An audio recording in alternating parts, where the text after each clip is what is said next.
When we say Juneteenth, what are we talking about? What are we celebrating? Well, first of all, thank you for having me on here. I love that you're a philosopher, me as well. A philosopher is a lover of wisdom.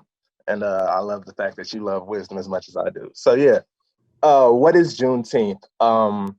What it is not is the day that Abraham Lincoln freed the slaves, because he didn't really do that at all. The Emancipation Proclamation was a document freeing the slaves, but really it was kind of just an effort for, it was a war tactic. It was a way to get as many runaway slaves that were already in the midst of running away to come back to the North so that we could have a larger army in the Union and therefore fight the Confederacy. What Juneteenth is June 19th, 1865, 2.5 years after that, when we, not all Black people, but specifically Texas, which was the furthest off to the side, the furthest away from the Union's capability to find. That's where all of the slavers hid their slaves. When the Union was going into Alabama and all the places down there, people would just take their slaves to Texas. And basically, they were the last people to find out that they were free.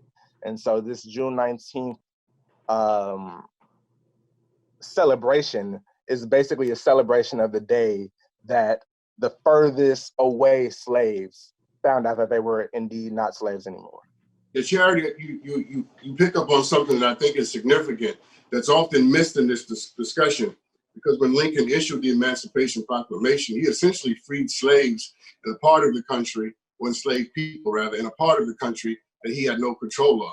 And it's interesting that contradiction abounds. DERAY, it makes me want to ask you this, because your mind is very sensitive to the social constructions that are going on in this country and have gone on. And you are expertly suited, I think, to participate in this conversation at the level that I'm hoping. And I'm going to ask you what may seem to be a pedantic question, but in your hands it won't be. What does this moment mean and say to you? What does Juneteenth essentially mean to you as you enter into it tonight? You know, I think about this question of what does it mean to be free? And we think about freedom as not only the absence of oppression, but the presence of justice and joy. And it is not lost on me that we are celebrating Juneteenth in a moment where people are in the street, where people are questioning the role of police in society and being reminded that we don't need the police to keep us safe, and we never have. So when I think about this moment, it is important to me to sit in a context where we are actually questioning the very fabric of the way that people sort of think community is supposed to be together. And you think about what does it mean that it took 2 years for almost freedom to get to Black people. It is a reminder that that happens so much in this society, that like we are always the last to get any of the benefits, but without us, there is no America. So I'm thinking about what freedom looks like not only the absence of oppression, but the presence of joy. And I'm hopeful in this moment, especially as people are in the street, that we will get to the other side of this in a way that reshapes society for a few generations.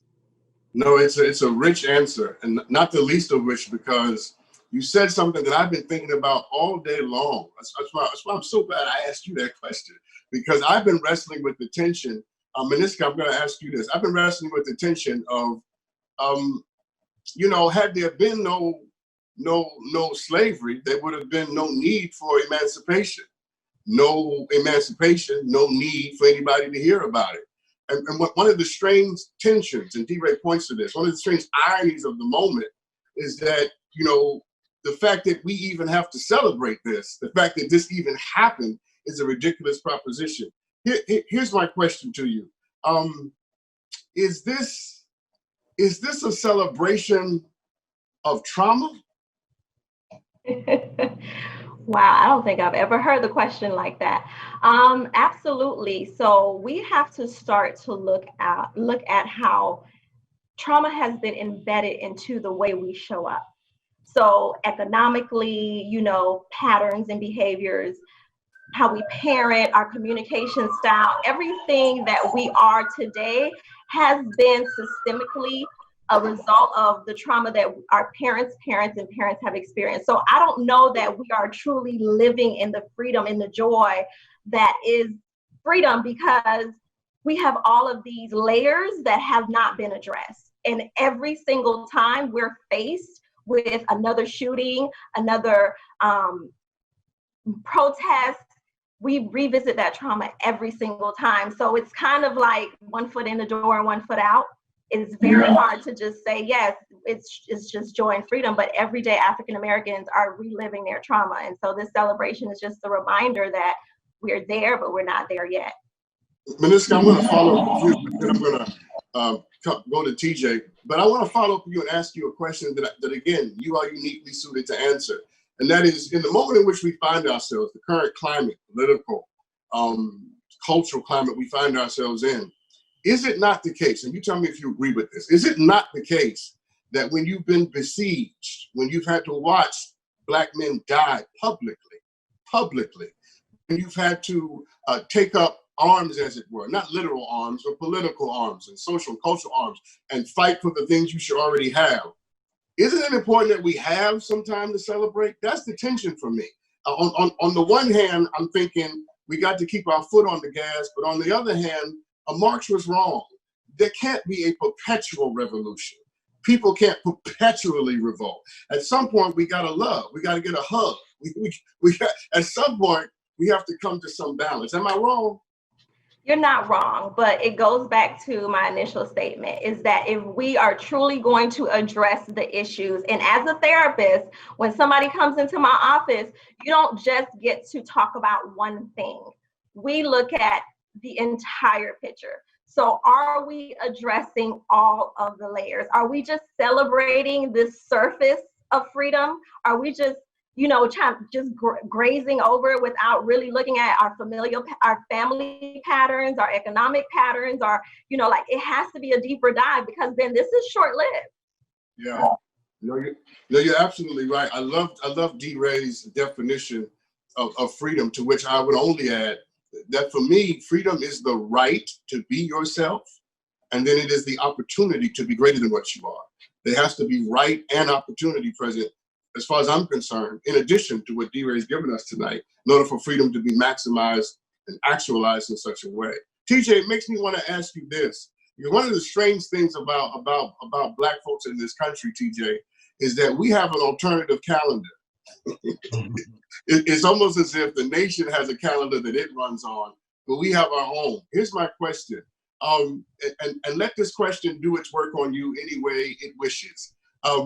So the nation has July 4th, but we have Juneteenth, and those two holidays, they don't agree.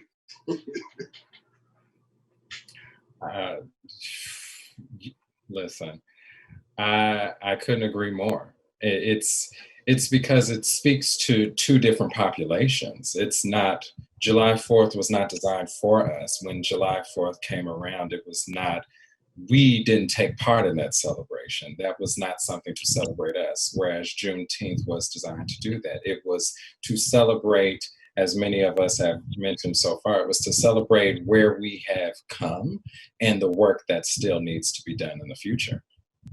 Yeah, it's absolutely, all of us know the famous Frederick Douglass, essay of what does July 4th mean to the Negro. It's an amazing contradiction that this nation persists in. And Charity, I bring it up because there are a lot of people pressing these days, a lot of them of different tribes, if you know what I mean, who believe that Juneteenth should now be henceforth and forevermore a national holiday. Now let me tell you, and DERAY, I'm coming to you next, but let me tell you why this bothers me on a certain level. First, because my birthday is on June 18th, so, I'm just saying. Anyway, but should it be a national holiday? Should this day be a day that everybody in the nation, Black, white, gay, straight, male, female, rich, poor, rural, urban, that everybody in the nation has to genuflect and bend its knee in the presence of the potential and ongoing potential emancipation of Black people? Should St. Patrick's Day be a holiday? Who is St. Patrick? I have no idea who that is. Should Valentine's Day be a holiday? Who is St. Valentine? I have absolutely no idea who that is, right? Christmas is not the birthday of Jesus Christ. It was a festival called Saturnalia, which the church threw on top of that, right? Every holiday is made up. They're all stupid. If we're going to have holiday and we're going to make them up anyway, we should have a black one, yes. Yes. That's one of the best things I heard all day. If we're going to have a holiday, damn it, we ought to have a black one. Right. D-Ray,